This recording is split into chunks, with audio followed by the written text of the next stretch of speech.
প্রিয় ভিউয়ার্স, আসসালামু আলাইকুম।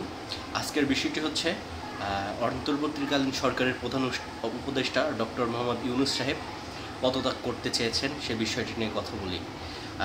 ডক্টর ইউনূস সাহেব উনি পদত্যাগ করবেন, এগুলো সব কিছু নাটক। উনি বহু প্রতীক্ষা, বহু আকাঙ্ক্ষার পরে এই প্রধান উপদেষ্টা, এই সরকার প্রধানের চেয়ারে বসেছেন, দায়িত্ব নিয়েছেন।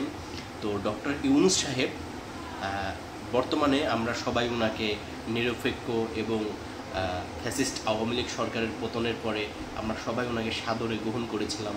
আমরা ভেবেছিলাম ফ্যাসিবাদী শাসন শেষ করে নতুন একটি গণতান্ত্রিক শাসন আমাদের দেশে আসবে, একটি নিরপেক্ষ ব্যক্তি আসবে ক্ষমতায়। আমরা সবাই অনেক খুশি হয়েছিলাম, আশায় বুক বেঁধেছিলাম যে ডক্টর মোহাম্মদ ইউনূস সাহেব বহির্বিশ্বে সহ সারা পৃথিবীতে উনি সুনাম অর্জন করেছে।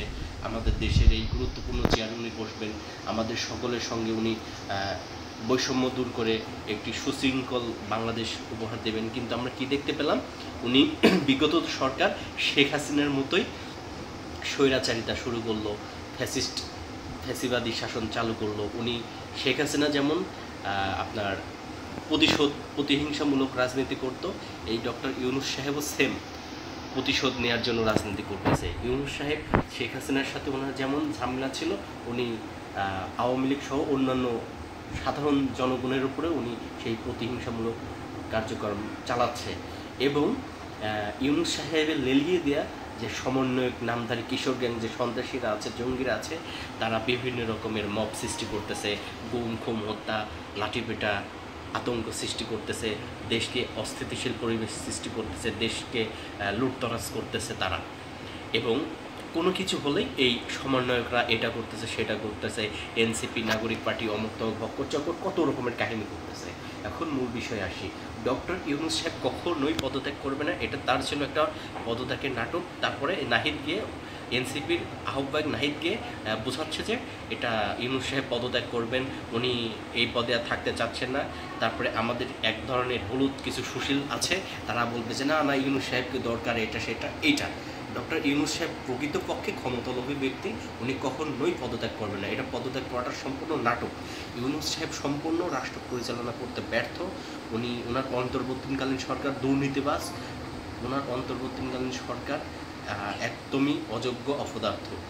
অতি দ্রুত ইউনূস সরকারের এই অন্তর্বর্তীকালীন সরকার বিলুপ্ত ঘোষণা করে বাংলাদেশ সেনাবাহিনীর হাতে দিয়ে মার্শাল ল জারি করে বাংলাদেশ পরিচালনা করতে হবে। বাংলাদেশ অতিরিক্ত সন্ত্রাসের দিকে ঝুঁকতেছে, বাংলাদেশে অতিমাত্রায় কিশোর গ্যাংদের অত্যাচার বেড়েছে।